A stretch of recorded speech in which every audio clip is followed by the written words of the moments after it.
Meus amigos, neste vídeo nós vamos tratar a respeito sobre dicas jurídicas essenciais para você iniciar a sua startup.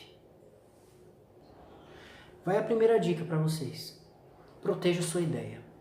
Por mais que a sua ideia seja fantástica, você não deve deixar exposto para todo mundo. Você deve ter uma ideia e deve ter uma proteção jurídica também para tanto. Ela pode ser essencial para o início do seu desenvolvimento do seu trabalho. Por isso, a proteção de uma marca ou de um produto ou serviço a ser prestado, ele serve como baliza para que você inicie a sua startup.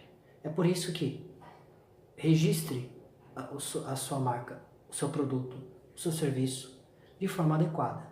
Aquele que não constitui corretamente, ele pode incorrer sérios riscos de ter um fracasso profissional.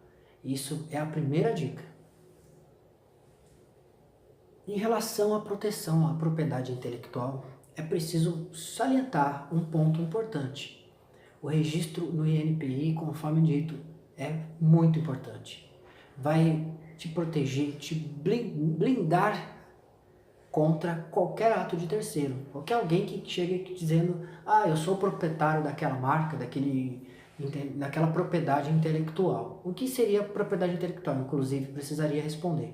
É tudo aquilo que vem da criação do ser humano. E tem uma lei protegendo nesse ponto para que a pessoa não tenha o seu prejuízo em decorrente de terceiros querer utilizar aquele produto ou serviço. Até, aliás, eu vou deixar só um adendo em relação a essa questão da proteção da propriedade intelectual. Tem também a proteção do software. Hoje tem a lei do software que protege alguns pontos principais em relação a esse ponto, mas essa questão da propriedade intelectual é fundamental nesse sentido.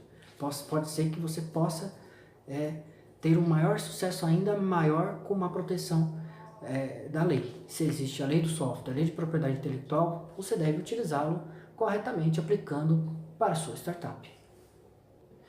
Ainda sobre a proteção da propriedade intelectual, é muito importante ter em mente que a propriedade intelectual também se adequam-se a 3 categorias. A primeira dela, sem sombra de dúvida, é a propriedade industrial.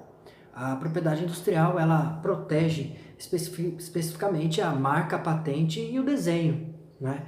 Em relação à proteção ao direito autoral, obviamente é fundamental você também ter uma proteção. E existe também a lei de direitos autorais. E é importante salientar que essas leis, elas não ficam ali abstratamente esperando uma resposta. Ela precisa ser efetivamente aplicada.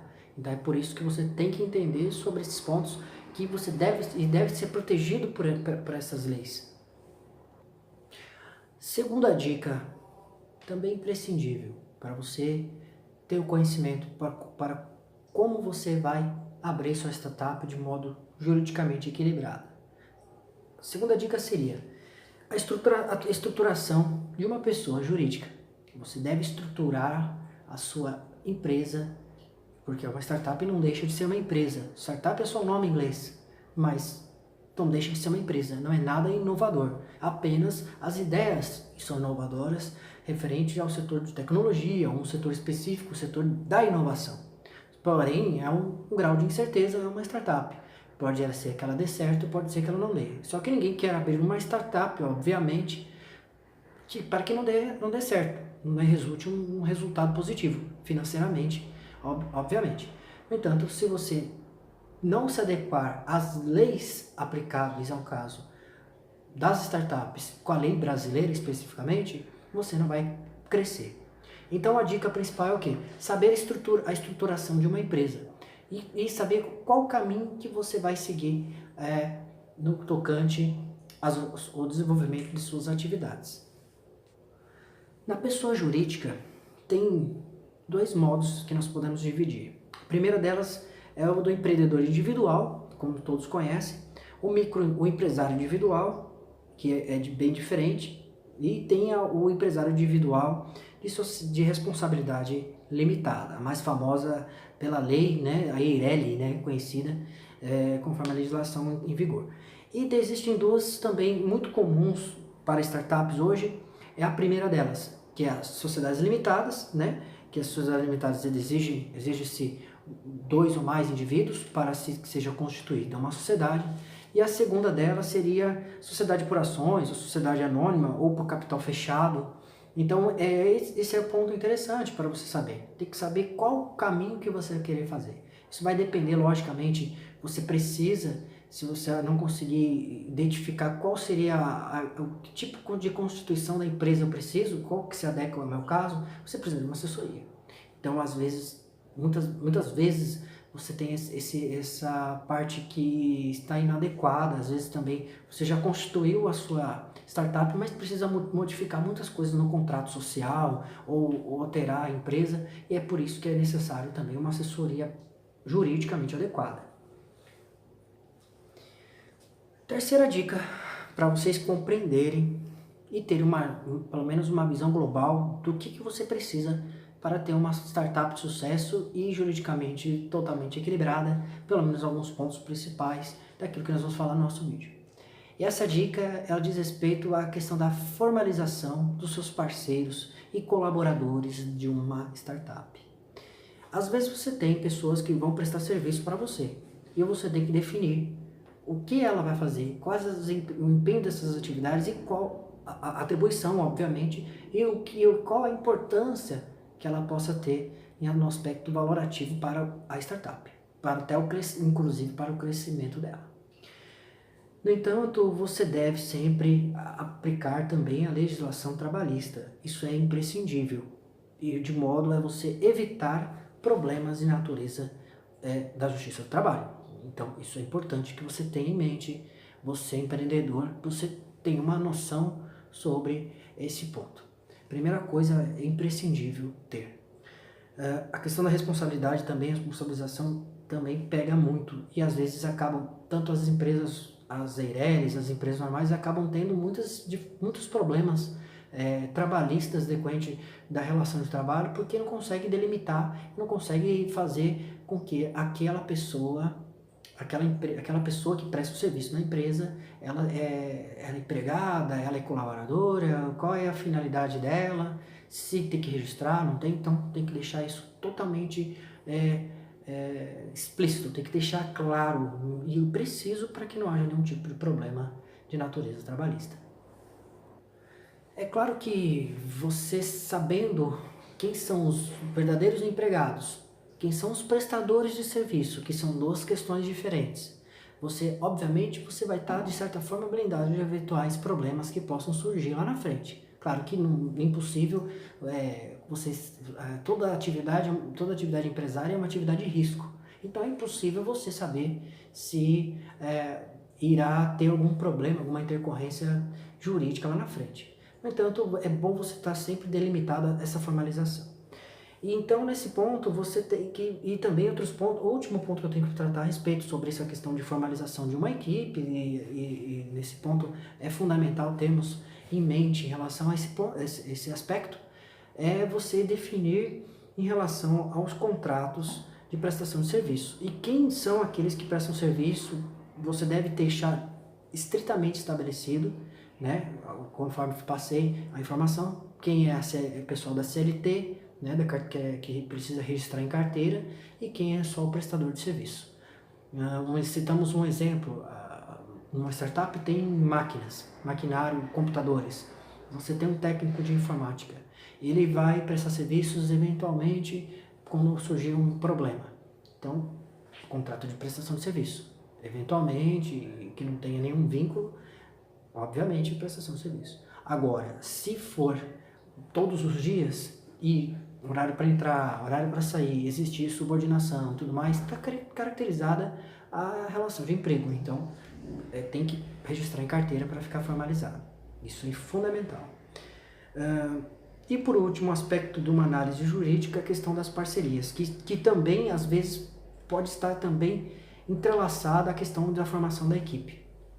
Porque, por vezes, aquele empregado, ele está prestando um serviço.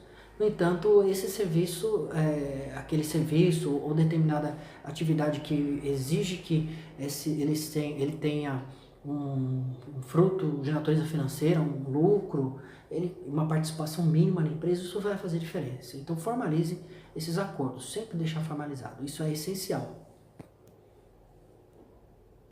Outra dica que eu vou passar para vocês, formalize também, pode ser a quarta dica? É a quarta dica então.